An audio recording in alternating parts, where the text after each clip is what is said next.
সূরার বিশেষ তাৎপর্য, এই সূরার যে বিশেষ বার্তা, আজ বাংলাদেশের যে সমাজ বাস্তবতা রয়েছে, সেই সমাজ বাস্তবতায় সূরাতুল হুজুরাত প্রতিটি ঘরে ঘরে প্রত্যেক মুসলমানকে বারবার পাঠ করা, পুনর্পাঠ করা প্রয়োজন। আমার রব, আমার আল্লাহ যদি আমাকে শক্তি সামর্থ্য দিতেন, আমি আমার দেশের প্রত্যেক মুসলিম ভাইকে বোনকে হাত জোড় করে, অনুরোধ করে, অনুনয় বিনয় করে সূরাতুল হুজুরাতের শুরু থেকে শেষ পর্যন্ত যে 18টি আয়াত রয়েছে, এই 18 আয়াতে ঐতিহাসিক যে 7টি বিশেষ বার্তা রয়েছে, সেই বার্তাগুলো গ্রহণ করবার উদ্দেশ্যে বারবার অর্থ সহকারে সূরাতুল হুজুরাত বুঝে বুঝে পড়া, এর তাফসীর দেখার, এর সামারিকে বারবার জানার জন্য আমি অনুরোধ করতাম। আল্লাহ তাআলা আমাদের সবাইকে সূরাতুল হুজুরাত এর আলো দ্বারায় সবাইকে আলোকিত হওয়ার তৌফিক দান করুন।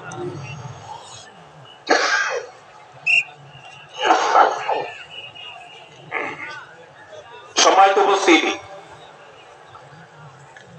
আমি যে সূরার সামারি আপনাদেরকে বলতে যাচ্ছি, যে সূরাকে সামনে রেখে আজকের এই ঐতিহাসিক মাহফিলে কোরআনে কারীমের দেওয়া 7টি বার্তা দিতে চাইছি, সেই সূরার নাম হলো সূরাতুল হুজুরাত।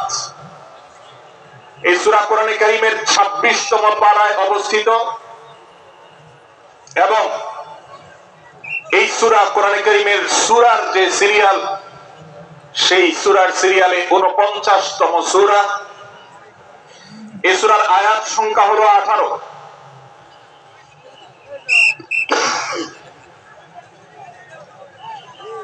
এই সূরার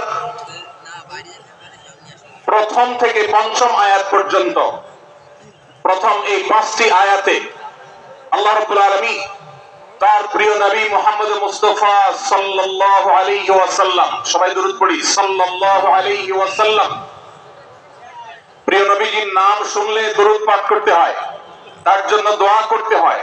কারণ আল্লাহর হাবিব সাল্লাল্লাহু আলাইহি ওয়াসাল্লাম তার সমগ্র জীবনকে যে কষ্টের মধ্যে পার করেছেন, তার সমগ্র জীবনকে উৎসর্গ করেছেন তা আপনার আমার হেদায়েতের জন্য, গোটা বিশ্ব মানবতার মুক্তির প্রয়োজনে। যিনি তার জীবনকে, যৌবনকে শেষ করে দিয়েছেন, তার সমগ্র জীবনে কখনো ভোগ, উপভোগ এটিকে কখনো তিনি প্রশ্রয় দেননি, প্রাধান্য দেননি। দিনাতিপাত করেছেন অত্যন্ত কষ্টের সাথে, শত সহস্র বাধার সম্মুখীন হয়েছেন, শুধুমাত্র কিয়ামত পর্যন্ত আগত সকল মুসলিম নরনারীর কাছে যেন কোরআনের বার্তা পৌঁছে যায়, সবাই যেন হেদায়েত প্রাপ্ত হয়ে যায়, সবাই যেন মুক্তি প্রাপ্ত হয়ে যায়, সবাই যেন জান্নাতি হয়ে যায়, সবাই যেন জাহান্নাম থেকে মুক্তি লাভ করে, এই উদ্দেশ্যে তার সমগ্র জীবনকে তিনি উৎসর্গ করেছেন। আমাদের হেদায়েতের জন্য, আমাদের কল্যাণের পথে আহ্বানের জন্য, আমাদের জান্নাতে নেওয়ার জন্য, যার সমগ্র জীবনে কখনো ভোগ উপভোগকে প্রশ্রয় দেননি, কষ্টে নিপতিত হয়েছেন। তিনি চাইলে মক্কার রাজত্ব করতে পারতেন, তিনি চাইলে মক্কার সবচেয়ে ভোগী মানুষ হতে পারতেন, কিন্তু সেটা না করে তিনি যে ত্যাগের দৃষ্টান্ত স্থাপন করেছেন, প্রিয় নবী মুহাম্মদ সাল্লাল্লাহু আলাইহি সাল্লামের সেই অবদানের স্বীকৃতি স্বরূপ আমরা তার নাম যখনই শুনবো সাল্লাল্লাহু আলাইহি সাল্লাম বলে তার প্রতি আল্লাহর রহমত যেন, অনুগ্রহ যেন নাজিল হয়, সেজন্য দোয়া করব। আল্লাহ তাআলা তার হাবিবকে রহমত এমনিতেই দান করবেন, আপনি আর আমি তার জন্য রহমতের দোয়া করার মধ্য দিয়ে আমরা সৌভাগ্যবান মানুষের কাতারে শামিল হতে পারবো। তো আমি যেটি বলছিলাম, সূরাতুল হুজুরাতের 1 থেকে 5 নম্বর আয়াত পর্যন্ত এই 5টি আয়াতে আল্লাহ রাব্বুল আলামিন প্রিয় নবী সাল্লাল্লাহু আলাইহি ওয়াসাল্লামের সাথে আদব এবং শিষ্টাচারের শিক্ষা দিয়েছেন মানব জাতিকে। এবং আল্লাহ রাব্বুল আলামিন ঈমানদারদেরকে পরম মায়ার সাথে ডেকে, ইয়া আইয়ুহাল্লাযীনা আমানু, হে ঈমানদারগণ, এই ডাকে আল্লাহ তাআলা ডেকে বলেছেন, লা তুকাদ্দিমু বাইনা ইয়াদাইল্লাহি ওয়া রাসূলি, তোমরা আল্লাহ এবং তার রাসূলের সামনে আগ বেড়ে কোনো কথা বলবে না, আগ বেড়ে কোনো কাজ করবে না। একজন ঈমানদার, একজন মুসলমান তার এই শিষ্টাচারের শিক্ষা তার জীবনে ধারণ করতে হবে। যখনই আল্লাহ কোনো কথা বলেছেন, আল্লাহ রাসূল সাল্লাল্লাহু আলাইহি সাল্লাম কোনো কথা বলেছেন, এটি নিশ্চিত হতে পারবো আমরা, তখন একজন ঈমানদার আর কখনো সেটার উপর কোনো কথা বলবে না, আগ বেড়ে কোনো কিছু করবে না, কোন প্রকার সীমা লঙ্ঘন করবে না।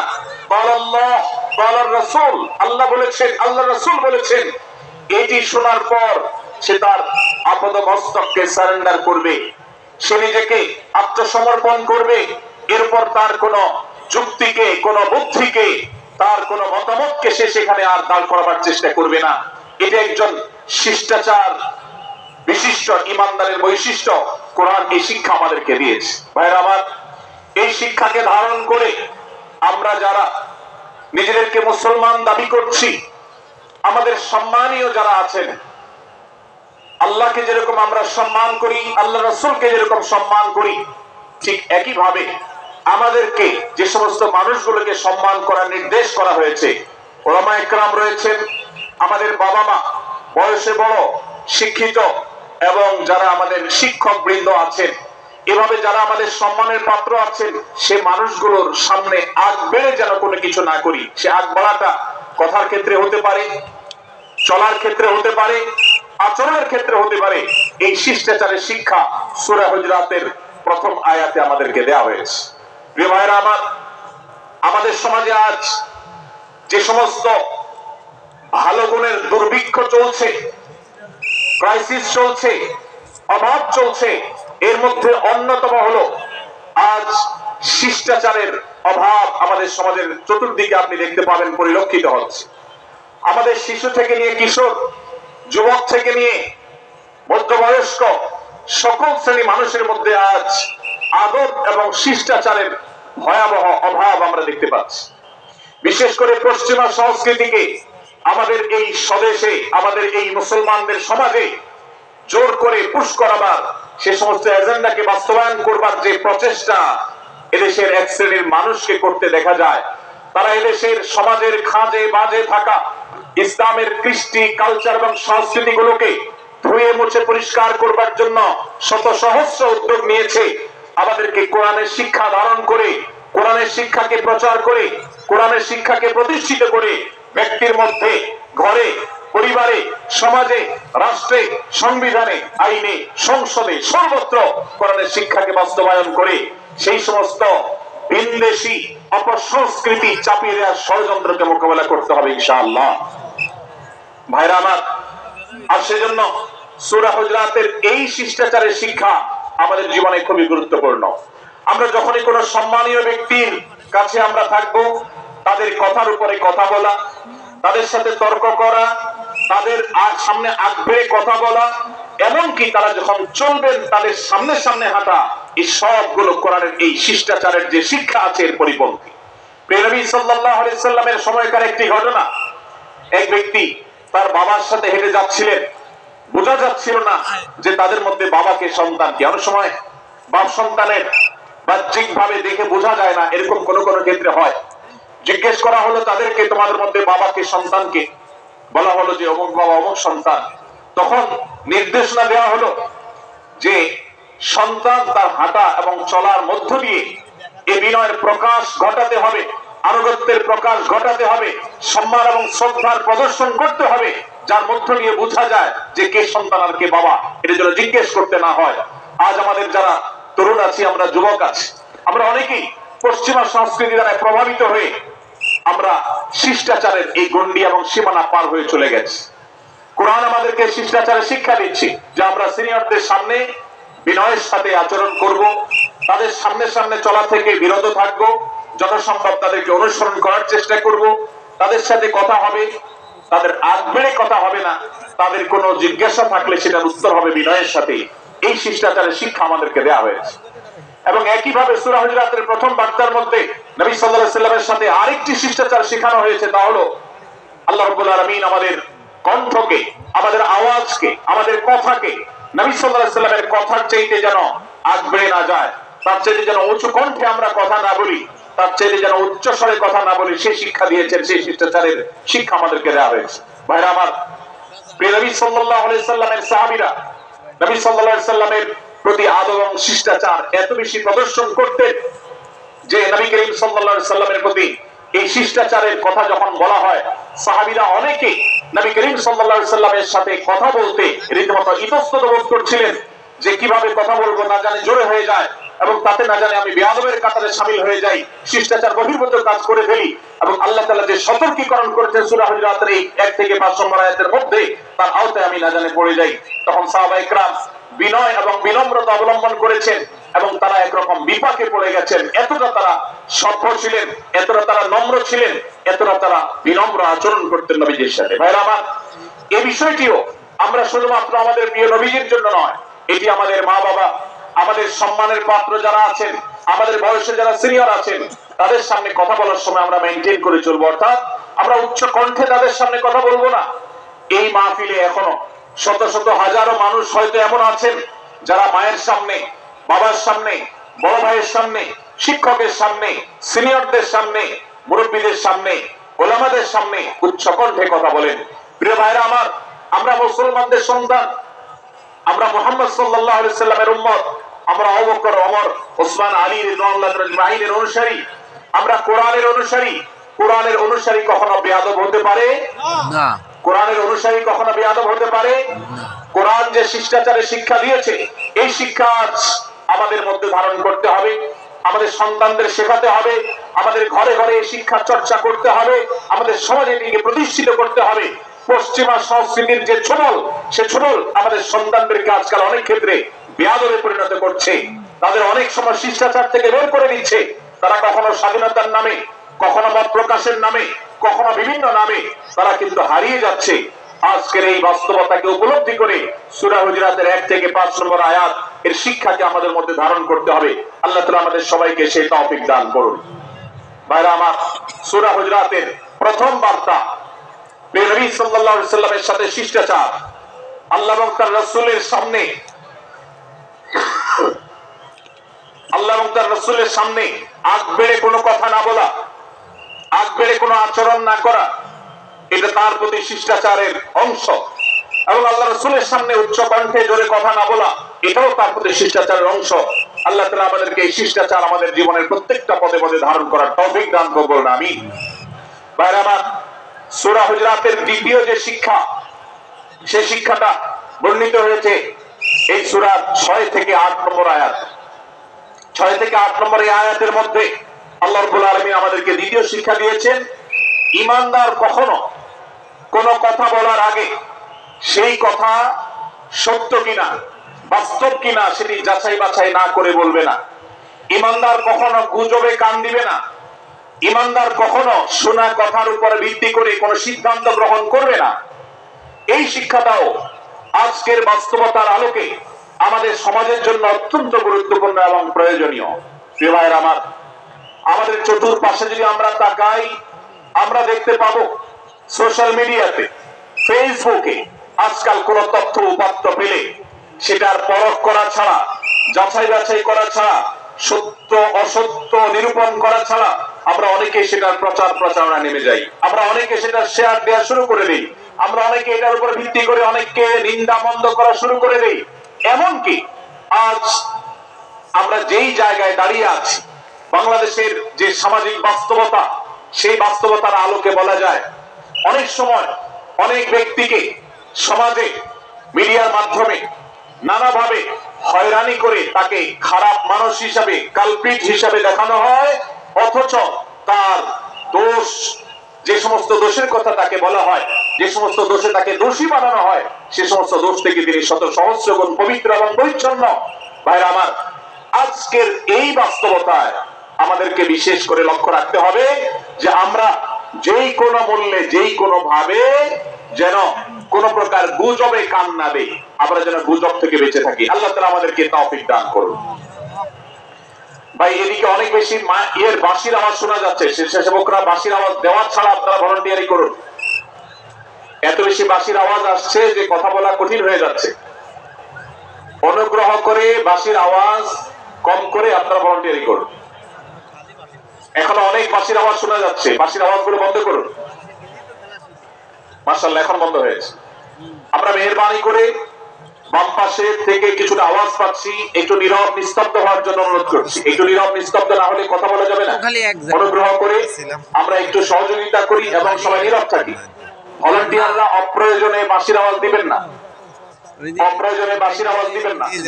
আমাদের দেশে শব্দ দূষণ, শব্দ সন্ত্রাস, এটা এই দেশের কমন কালচার হয়ে গেছে। রাস্তায় যাবেন, প্রয়োজনে বিবাহ অনুষ্ঠানকে কেন্দ্র করে, আকিকাকে কেন্দ্র করে, নানা অনুষ্ঠানকে কেন্দ্র করে যে শব্দ সন্ত্রাস আমাদের দেশে হয়, এটি আমাদেরকে থামাতে হবে ইনশাআল্লাহ। আমরা যদি সবাই সজাগ হয়ে যাই, আমরা যদি সবাই সতর্ক হয়ে সচেতন হই, ইনশাআল্লাহ এই যে শব্দ দিয়ে মানুষকে কষ্ট দেওয়ার অপসংস্কৃতি, বিশেষ করে ভিনদেশী যে অপসংস্কৃতি আমদানি করা হয়েছে, এই অত্যাচার এদেশে থামাতে হবে ইনশাআল্লাহ। আল্লাহ আমাদের সবাইকে তৌফিক দান করুন। ভাইরা আমার, আমরা আমাদের আশেপাশে কোন তরুণরা যদি এরকম শব্দ করে গান বাজিয়ে অন্য মানুষকে অতিষ্ঠ করে, ঈদের সময় দেখা যায় বিশেষ করে সে সমস্ত যুবকদেরকে কাউন্সিলিং করতে হবে, তাদেরকে বোঝাতে হবে যে তোমার আনন্দ কখনো আরেকজনের বেদনার কারণ হতে পারে না। বহু হার্টের রোগী আছেন, বহু অসুস্থ মানুষ আছেন, বহু ছোট শিশু আছে যাদের কষ্টের কারণ হয়। বিধায় আমরা কখনো আমাদের শব্দ দিয়ে কাউকে কষ্ট দিতে হতে দিব না। আল্লাহ আমাদের সবাইকে তৌফিক দান করুন। মাশাআল্লাহ, অনেকটা নীরব নিস্তব্ধ হয়েছে। আমি যে জায়গাতে ছিলাম আমরা সেখানে ফিরে যাই। সূরা হুজুরাতের দ্বিতীয় শিক্ষার কথা বলছিলাম ভাইরা। 6 থেকে 8 নম্বর আয়াত যদি আপনি পাঠ করেন সূরা হুজুরাতের, আপনি দেখতে পাবেন সেখানে আল্লাহ রাব্বুল আলামিন ঈমানদারদেরকে যেই কোন সংবাদ, যে কোন তথ্য, বিশেষ করে অনির্ভরযোগ্য সূত্র থেকে যখন পাবে, ফাসিক থেকে যখন শুনবে, যার ভিতরে আল্লাহর ভয় নাই সেরকম মানুষ থেকে যখন পাবে, সেই সংবাদ তথ্য উপাত্ত যাচাই করা ছাড়া সেই সংবাদ যেন বলে না বেড়ায়। আপনি শহরে যান কিংবা গ্রামে, শিক্ষিত দেখুন কিংবা অশিক্ষিত, সর্বশ্রেণীর মানুষের মধ্যে আজ এই ব্যাধি দেখতে পাবেন চরম আকার ধারণ করেছে। কারোর ব্যাপারে কোন নেগেটিভ কথা শুনেছেন, কোন মন্দ কথা শুনেছেন, সে কথার প্রচার প্রচারণা শুরু করে দেন। সেটা কি সঠিক কিনা, সেটা কি সত্য কিনা, সেটা কি যথার্থ কিনা, সেটা কোন প্রপাগান্ডা কিনা, সেটা কোন মিথ্যাচার কিনা, সেটা কোন গুজব কিনা, এটা যাচাই করার প্রয়োজন অনুভব করে না। অথচ আমরা সেই মুহাম্মদ সাল্লাল্লাহু আলাইহি সাল্লামের উম্মত, যে মুহাম্মদ সাল্লাল্লাহু আলাইহি সাল্লাম আমাদেরকে সতর্ক করেছেন, কাফা বিল মারই কাযিবান আন ইউহাদ্দিসা বিকুল্লি মা সামিআ, কোন ব্যক্তি যা শুনে সেটাই যদি বলে বেড়ায়, তথ্য উপাত্ত যাচাই না করে, সেটাকে ভালো করে যাচাই বাছাই না করে, সেটাকে অনুসন্ধান না করে, সত্য সত্য নিরূপণ করবার চেষ্টা না করে, তাহলে সে মিথ্যাবাদী হওয়ার জন্য যথেষ্ট। এজন্য আজকের মাহফিল থেকে আমরা অঙ্গীকার করে যাব, আজকের মাহফিল থেকে আমরা নিয়ত করে যাব, এই মজলিসে বসে এই মুহূর্তে নিজে নিজে সংকল্প করব, আমার জীবনে সোশ্যাল মিডিয়া কিংবা ফেসবুকে, ইউটিউবে অথবা অফলাইনে, আমার বাস্তব জীবনে আমি কখনো কোন মানুষ সম্পর্কে যে কোনো তথ্য উপাত্ত পেয়ে ভুল কোন ধারণা, মন্দ কোন ধারণা কারোর প্রতি পোষণ করব না। কোন তথ্য উপাত্ত যদি পাই, কোন সংবাদ যদি পাই অনির্ভরযোগ্য সূত্রে, তাহলে সেক্ষেত্রে সেটা যাচাই বাছাই করা ছাড়া আমি সেটাকে বিশ্বাস করতে যাব না। এটাই হলো আমাদের ঈমানের দাবি। ভাইরা আমার, একজন ঈমানদার এতটা সরল হবে না যে যা শুনবে সে সেটাকে বিশ্বাস করে বসবে। একজন ঈমানদার এতটা বাস্তবতা থেকে দূরে থাকবে না যে তিনি তার পাওয়া কোন সংবাদকে অনুসন্ধান করবে না। আল্লাহ তাআলা আমাদের সবাইকে সূরা হুজুরাতের এই দ্বিতীয় শিক্ষাটাকে আমাদের জীবনে ভালো করে ধারণ করার তৌফিক দান করুন। আল্লাহ বলেছেন, ইয়া আইয়ুহাল্লাযীনা আমানু, হে ঈমানদারেরা, ইন জাআকুম ফাসিকুম বিনাবাইন ফাতাবায়ানু, তোমাদের কাছে কোন ফাসিক, যার মধ্যে আল্লাহর ভয় নেই, এরকম কোন মানুষ যদি কোন সংবাদ উপস্থাপন করে,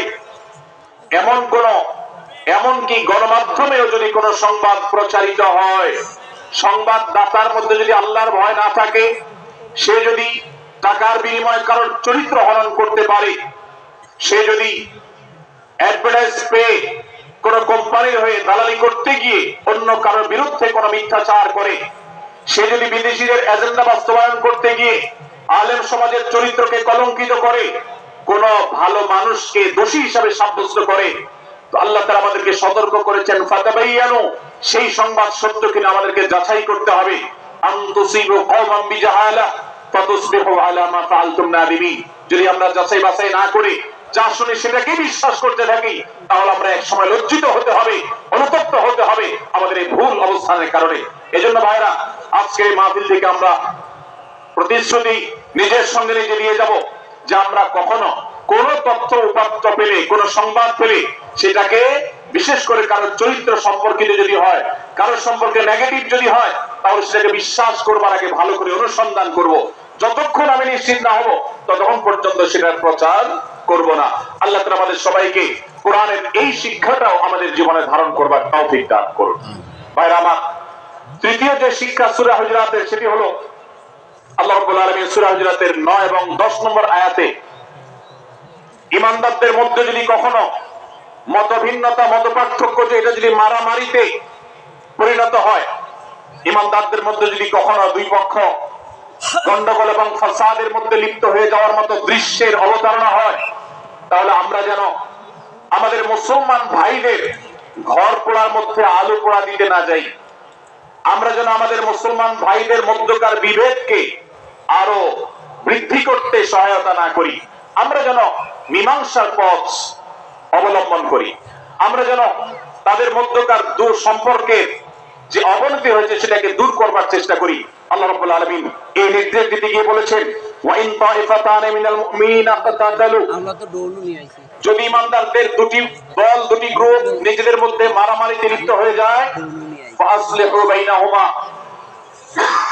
তাহলে তোমরা সেই বিবাদমান দুটি দলকে মীমাংসা করবার চেষ্টা করবে। আজ আমাদের মধ্যে এরকম বহু বিষয়কে কেন্দ্র করে মুসলমানদের মধ্যে অনেক সময় মুখোমুখি অবস্থান আমরা দেখতে পাই, যা দুর্ভাগ্যজনক, যা হওয়ার কথা ছিল না। এমনকি জাগতিক বিষয়ে যেমন হয়, ধর্মের নামে, ইসলামের নামে আজ আমরা হাজার হাজার টুকরা হয়েছি। আজ গোটা বিশ্বে আমাদের মুসলমানদের যে অবস্থান দুর্বল হয়েছে, সেটা রাজনৈতিক দৃষ্টিভঙ্গির ক্ষেত্রে হতে পারে, সেটা ধর্মীয় থট এবং মানহাজ, মাযহাব, মাসলাকগতভাবে হতে পারে, সেটা অন্য কোন ইস্যু ভিত্তিক মত পার্থক্য হতে পারে। আল্লাহর জন্য, আল্লাহর ওয়াস্তে, আল্লাহর ওই আয়াতকে মেনে আমল করার চেষ্টা করি আমরা। আল্লাহ বলেছেন, ওয়া'তাসিমু বিহাবলিল্লাহি জামিআন ওয়া লা তাফাররাকু, তোমরা আল্লাহর রশিকে সবাই ঐক্যবদ্ধভাবে আঁকড়ে করে ধরো, ঐক্যবদ্ধভাবে আল্লাহর রশিকে আঁকড়ে ধরো, তোমরা পরস্পর বিচ্ছিন্ন হয়ে যেও না। আমরা অনেক ফরজের কথা শুনেছি, নামাজ, রোজা ফরজ আমরা জানি, বাবা মার প্রতি সদ্ব্যবহার করার ফরজের কথা আমরা জানি, আত্মীয়তার সাথে সুসম্পর্ক, আত্মীয়তার বন্ধন রক্ষার কথা আমরা জানি, ফরজ হওয়ার কথা জানি, কিন্তু মুসলমানদের ঐক্যবদ্ধ থাকতে হবে এই ফরজের কথা আমরা অনেকেই জানি না। ভাইরা আমার, মুসলমানদেরকে আল্লাহ রাব্বুল আলামিন ঐক্যবদ্ধ থাকার নির্দেশ দিয়েছেন। এই ঐক্যটা এর মানে এই নয় যে সবাই এক মতের হয়ে যাবে সব বিষয়ে। বিভিন্ন বিষয়ে আমাদের মধ্যে মত পার্থক্য থাকবে, তারপরে আমরা একে অন্যের সহযোদ্ধা হব, সহযাত্রী হব, আমরা একে অন্যের কল্যাণকামী হব, একে অন্যের ভালো চাইবো। আমার ভিন্ন মতের মুসলমানের কোনো ক্ষতিতে আমি খুশি হব না, তার ক্ষতিতে আমি কষ্ট পাবো, তার সাফল্যকে আমি এনজয় করব, আনন্দিত হব। এটা যদি করতে না পারি তো আমি কখনো খালেস এবং সাচ্চা মুসলমান হতে পারলাম না। আল্লাহ তাআলা আমাদের অন্তরগুলোকে উদার করে দিন। ব্রড বিষয় যদি ভুল বুঝাবুঝি তৈরি হয়, ভিন্ন মত সৃষ্টি হয়, একে অন্যের সাথে শত্রু ভাবাপন্ন হয়ে যায়, তাহলে তাদের দুইজনের মধ্যে বা দুই পক্ষের মধ্যে মীমাংসা করবার জন্য কেউ যে মিথ্যা কথাও বলে, অর্থাৎ আপনি এক পক্ষের কাছে গিয়ে বললেন, ভাই আপনি যাকে এত খারাপ মনে করছেন, যার ব্যাপারে আপনি এতটা রাগান্বিত হয়ে আছেন, আমি তো জানি তিনি আপনার ব্যাপারে অনেক সৎ চিন্তা রাখেন, আপনার ব্যাপারে অনেক ইতিবাচক ভাবনা রাখেন, আপনার ব্যাপারে অনেক সুধারণা পোষণ করেন। আপনি যদি একজন মুসলমানের কাছে গিয়ে, এক পক্ষের কাছে গিয়ে যদি এই কথাটা বলেন, বাস্তবে তিনি যদি এটা নাও বলেন, তারপরে আপনি যদি এই মিথ্যা কথা বলেন, এই মিথ্যা এটা শুধু জায়েজ নয়, বরং এই মিথ্যাটা এর মাধ্যমে আপনি যে তাদের পরস্পরের সম্পর্ককে ভালো করার চেষ্টা করেছেন, এর মাধ্যমে আপনি আল্লাহর কাছে নেকি এবং সওয়াব পাবেন ইনশাআল্লাহ।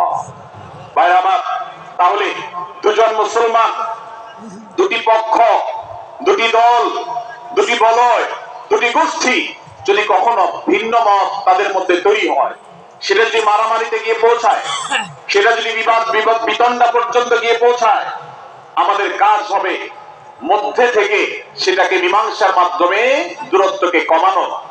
আমরা কখনো দূরত্ব বাড়াবো না, পারলে দূরত্ব কমাবো। মধ্যে যদি কখনো বিবাদ, বিতণ্ডা, মারামারি, হানাহানি সৃষ্টি হয়, তাহলে সেটিকে মীমাংসা করবার কথা বলেছেন। অতএব যদি কোনো স্বামী স্ত্রীর মধ্যেও কখনো মনোমালিন্য তৈরি হয়, আপনার যদি সেখানে ভূমিকা রাখবার সুযোগ থাকে, আপনি চেষ্টা করবেন উভয়ের মধ্যে দূরত্বটা কমাবার জন্য। আমরা অনেকে আজকাল